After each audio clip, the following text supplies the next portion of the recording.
దేశంలో రోజురోజుకీ పరువు హత్యలు పెరుగుతున్నాయి. ప్రేమించి పెళ్లి చేసుకున్నారనే కసితో కుటుంబ సభ్యులే కాలయముళ్లగా మారుతున్నారు. సినిమా స్టోరీలను మించిన రీతిలో బడా క్రిమినల్స్ ని తలదన్నేలా హత్యలు చేస్తున్నారు. సమాజంలో జరుగుతున్న ఈ దారుణాలు చూస్తుంటే అసలు మనం మనుషుల మధ్యే ఉంటున్నామా అన్న అనుమానం కలుగుతోంది. క్షణికావేశంలో సొంత పిల్లలు అని కూడా మరిచిపోయి హత్యలకు కత్తులు నూరుతున్నారు. పిల్లల నిర్ణయాలను ఇప్పటికీ కొందరు తల్లిదండ్రులు అంగీకరించలేక దుర్మార్గపు ధోరణితో కొట్టుమిట్టాడుతున్నారు. వారికి కన్న పిల్లల కంటే కూడా కంటికి కనిపించని పరువు, మర్యాదలే ఎక్కువయ్యాయి. ఇప్పటికీ పరువు హత్యలు జరుగుతున్నాయంటే మనుషుల ఆలోచన ఎంత వెనకబడిపోయిందో అర్థం చేసుకోవచ్చు. తాజాగా తమ ఇష్టానికి వ్యతిరేకంగా లవ్ మ్యారేజ్ చేసుకుందన్న కోపంతో సొంత కుటుంబ సభ్యులే హత్య చేసి ఓ యువతిని తగలపెట్టారు. ఈ ఘోరమైన సంఘటన రాజస్థాన్లోని ఝలావర్లో చోటు చేసుకుంది. భర్త ముందే ఆ యువతిని కుటుంబ సభ్యులు కిడ్నాప్ చేసి తరువాత ఆమెను చంపి ఆమె మృతదేహాన్ని శ్మశాన వాటికలో కాల్చారు.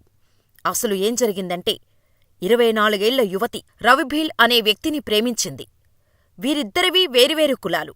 అయితే ఆమె ప్రేమ విషయం ఇంట్లో తెలిసింది.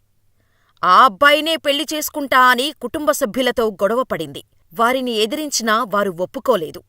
ఇంకా ఇంట్లో ఎంత చెప్పినా ప్రయోజనం లేదు అనుకుంది. తాను ఇష్టపడ్డ వ్యక్తితో వెళ్ళిపోయి పెళ్లి చేసుకుంది.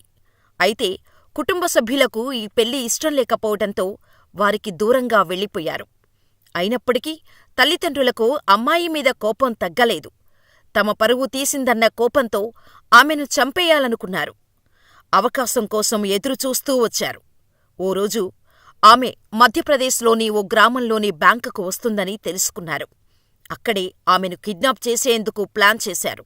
భార్యతో కలిసి రవిభీల్ బ్యాంకు దగ్గరకు రాగానే అక్కడే రెక్కీ నిర్వహించిన యువతి బంధువులు భర్త కళ్ళెదుటే భార్యను ఎత్తుకెళ్లారు. అనంతరం ఆమెను హత్యచేసి దహనం చేసేశారు. తన భార్యను కిడ్నాప్ చేశారని పోలీసులకు ఫిర్యాదు చేశాడు భర్త. కానీ పోలీసులు చేరుకునే సమయానికే అంతా జరిగిపోయింది. ఘటనా స్థలానికి పోలీసులు చేరేసరికి 80% పైగా బాధితురాలి శవం కాలిపోయింది. పోలీసుల రాకను గమనించిన కుటుంబ సభ్యులు అక్కడి నుండి పరారయ్యారు. మృతురాలి అవశేషాలను తదుపరి విచారణ కోసం ఫోరెన్సిక్కు పంపించారు పోలీసులు. కేసు నమోదు చేసి నిందితులను అదుపులోకి తీసుకున్నట్టు సమాచారం. ఈ పరువు హత్య స్థానికంగా సంచలనం కలిగించింది. ఈ వివరాలు తెలుసుకున్న నెటిజన్స్ కూడా ఆగ్రహం వ్యక్తం చేస్తున్నారు. ఈ రోజుల్లో కూడా ఇలాంటి వాళ్లు ఉన్నారా అంటూ ప్రశ్నిస్తున్నారు. తక్కువ కులం వ్యక్తిని వివాహం చేసుకుందని కన్న బిడ్డను చంపుకుంటారా అంటూ ఆగ్రహం వ్యక్తం చేస్తున్నారు. ఇలాంటి వాళ్లకు ఎలాంటి శిక్షలు విధించినా కూడా తక్కువే అంటూ కామెంట్స్ చేస్తున్నారు.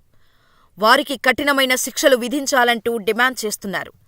సమాజంలో జరుగుతున్న దారుణాలు చూస్తుంటే అసలు మనం మనుషుల మధ్యే ఉంటున్నామా అన్న అనుమానం కలుగుతోంది.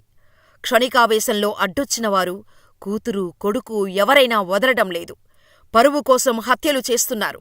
కొందరు తల్లిదండ్రులకు పిల్లల కంటే కూడా కంటికి కనిపించని పరువు, మర్యాదలే ఎక్కువైపోతున్నాయి.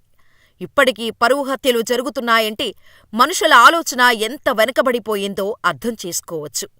మరి ఈ ఘటనపై మీ అభిప్రాయాలను మాకు కామెంట్స్ రూపంలో తెలియచేయండి.